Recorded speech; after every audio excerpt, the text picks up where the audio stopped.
Super star Rajinikanth తన social మీడియాలో ఎంత అద్భుతమైన సినిమా, ప్రతి భారతీయుడు తప్పకుండా చూడాలి, జై హింద్ అని పోస్ట్ పెట్టారు. అంతే, ఆ హేట్ క్లబ్ మొత్తం ఆయనపై పడింది.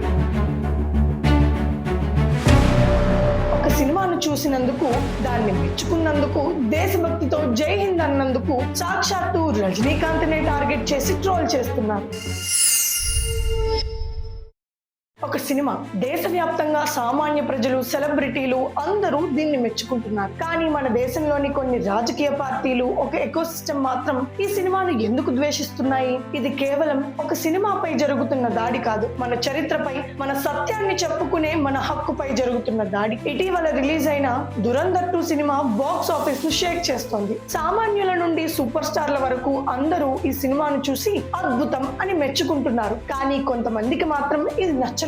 వాళ్ళు ఏం చెప్తున్నారంటే, ఈ సినిమా ముస్లింలకు వ్యతిరేకంగా ఉందని, ఇది ఒక RSS ప్రచార చిత్రమని, బీజేపీ డబ్బులతో తీశారని, దేశంలోని వాతావరణాన్ని పాడు చేయడానికి ప్రయత్నిస్తున్నారని, ఇలా రకరకాల ఆరోపణలు చేస్తున్నారు. చివరికి సినిమాను బ్యాన్ చేయాలని, దాని ఫండింగ్ పై విచారణ జరపాలని డిమాండ్ చేస్తున్నారు. సరే, వాళ్ళ ఆరోపణలు పక్కన పెట్టి ఒక చిన్న ప్రశ్న అడుగుదాం. దీనికి సమాధానం చెప్పడానికి ఎలాంటి పొలిటికల్ డిగ్రీ కానీ, లీగల్ ట్రైనింగ్ కానీ అవసరం లేదు. కేవలం కామన్ సెన్స్ ఉంటే చాలు. ఈ సినిమా దేని గురించి?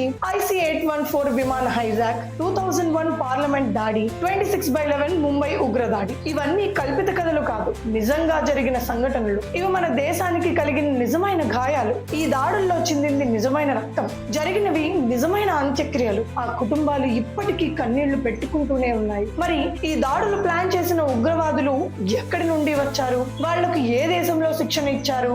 ఏ దేశ ప్రభుత్వం వాళ్లకు మద్దతు ఇచ్చింది? ఈ ప్రశ్నలన్నిటికీ ఒకే ఒక్క సమాధానం, పాకిస్తాన్. పాకిస్తాన్ ఒక మతం కాదు, అదొక దేశం, జెండా ఉన్న ఒక ఉగ్రవాద దేశం. కాబట్టి ఒక సినిమా పాకిస్తాన్ యొక్క ఉగ్రవాద నెట్వర్క్ ను చూపిస్తే అది ముస్లింలపై దాడి చేసినట్టు ఎలా అవుతుంది? అది కేవలం చరిత్రను చూపించినట్టు. చరిత్రకు మనోభావాలతో పని ఉండదు. ఇక్కడే అసలు ట్విస్ట్ ఉంది. ఈ సినిమాలోని నిజాలు భరించలేక పాకిస్తాన్ స్వయంగా ఆ సినిమాను తమ దేశంలో బ్యాన్ చేసింది. ఇది ఇండియన్ ప్రోపగాండా అని ముద్ర వేసింది. కానీ మన దేశంలోని కొందరు రాజకీయ నాయకులు ఈ సినిమా ముస్లిం వ్యతిరేకమని బ్యాన్ చేయాలని అంటున్నారంటే ఏమనుకోవాలి? పాకిస్తాన్ వాదననే వీళ్ళు మన దేశంలో ఎందుకు వినిపిస్తున్నారు? ఈ గందరగోళం మధ్య సూపర్ స్టార్ రజనీకాంత్ ఈ సినిమాను చూశారు. ఆయన తన సోషల్ మీడియాలో ఎంత అద్భుతమైన సినిమా, ప్రతి భారతీయుడు తప్పకుండా చూడాలి, జై హింద్ అని పోస్ట్ పెట్టారు. అంతే, ఆ హేట్ క్లబ్ మొత్తం ఆయనపై పడింది. ఒక సినిమాను చూసినందుకు, దాన్ని మెచ్చుకున్నందుకు,